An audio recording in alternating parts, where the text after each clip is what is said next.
Bienvenue à tous dans l'émission TechWatch. Aujourd'hui, nous vous présentons les actualités du jour concernant l'univers de la technologie, de l'informatique et des hautes technologies. Accrochez-vous, car nous avons des nouvelles passionnantes à partager. Commençons par une avancée dans le domaine de l'intelligence artificielle. Sam Altman, le PDG d'OpenAI, a annoncé une amélioration de ChatGPT. Cet outil peut désormais générer des textes sans recourir au tiret-quadratin, ce qui vise à rendre les écrits plus naturels et moins identifiables comme étant produits par une machine.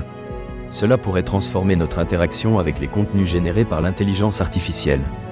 Dans un autre registre, le streamer Amin a organisé un événement caritatif intitulé « Stream for Humanity », récoltant 1,5 million d'euros pour Médecins sans frontières et le Secours populaire français. Ce marathon illustre l'engagement croissant des influenceurs envers des causes sociales et la capacité des plateformes de streaming à mobiliser des fonds pour des actions humanitaires. En matière de cybersécurité, la situation est préoccupante. Tata Motors a enregistré des pertes de plus de 2 milliards de dollars suite à une cyberattaque touchant sa division Jaguar Land Rover, ce qui a suspendu la production pendant 5 semaines. De plus, le service Page Emploi a été victime d'un piratage, exposant les données personnelles de 1,2 million de salariés, bien que les paiements de salaire n'aient pas été affectés. Ces incidents soulignent l'importance de la sécurité dans le monde numérique. Sur un front plus positif, EDF a choisi de s'associer à Opcore pour construire un data center dédié à l'intelligence artificielle sur le site de l'ancienne centrale thermique de Montereau, avec un investissement de 4 milliards d'euros. Cette initiative répond à une demande croissante pour des infrastructures adaptées à l'intelligence artificielle en France. Eclairion annonce également un investissement de 2,5 milliards d'euros pour développer des data centers en Lorraine. Google continue d'innover avec l'intégration de Cameo dans Chrome Enterprise. Cette solution de virtualisation d'applications permet aux utilisateurs d'accéder à des applications Windows via leur navigateur, améliorant ainsi la sécurité tout en facilitant l'accès aux outils nécessaires pour les entreprises.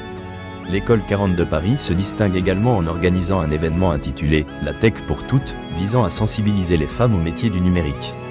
Avec des ateliers et des conférences portant sur des thématiques comme l'intelligence artificielle et la cybersécurité, cet événement encourage la diversité et l'inclusion dans le secteur technologique.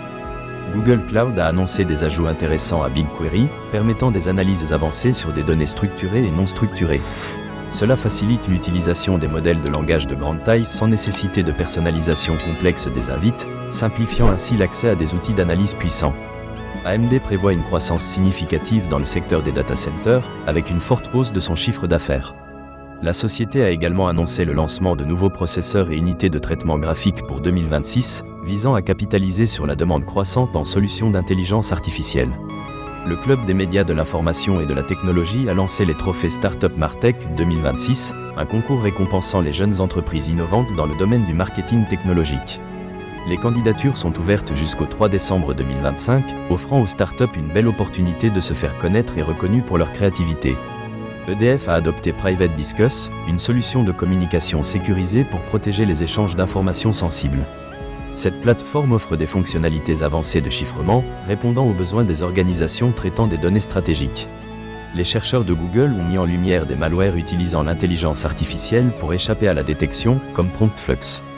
Ces menaces autonomes posent un défi pour les experts en cybersécurité, qui doivent évoluer pour contrer ces formes d'attaque. Enfin, un focus sur Pascal Sénélard, cofondatrice de Candela, candidate pour le titre de personnalité IT 2025 du monde informatique. Ses travaux sur l'informatique quantique et son rôle dans le développement de qubits logiques soulignent l'importance de la technologie quantique dans le paysage de l'informatique. Ces articles mettent en lumière des développements majeurs dans la technologie, des innovations en intelligence artificielle aux défis de la cybersécurité, en passant par des initiatives sociales et des avancées dans les infrastructures de données. Les acteurs de l'industrie continuent d'évoluer face à des enjeux complexes, tout en améliorant la sécurité et l'accessibilité des technologies. En passant en revue d'autres brèves, on note que la migration vers SAP S/4HANA est un défi pour de nombreuses entreprises, avec 60% d'entre elles ne tirant pas pleinement parti des agents d'intelligence artificielle intégrés. De plus, une étude de Korn Ferry révèle que 43% des entreprises envisagent de remplacer certains postes par l'intelligence artificielle, ce qui pourrait avoir un impact sur l'emploi des jeunes. Mercedes-Benz optimise ses processus grâce à une plateforme de process mining utilisant l'intelligence artificielle, tandis que Cloudflare a nommé Bruno Caille au poste de directeur général pour sa filiale française, dans le but de renforcer sa présence sur le marché local. Merci beaucoup pour votre attention. Nous espérons que vous avez apprécié ce tour d'horizon des actualités technologiques du jour. Rendez-vous demain pour d'autres nouvelles passionnantes dans le monde de la technologie.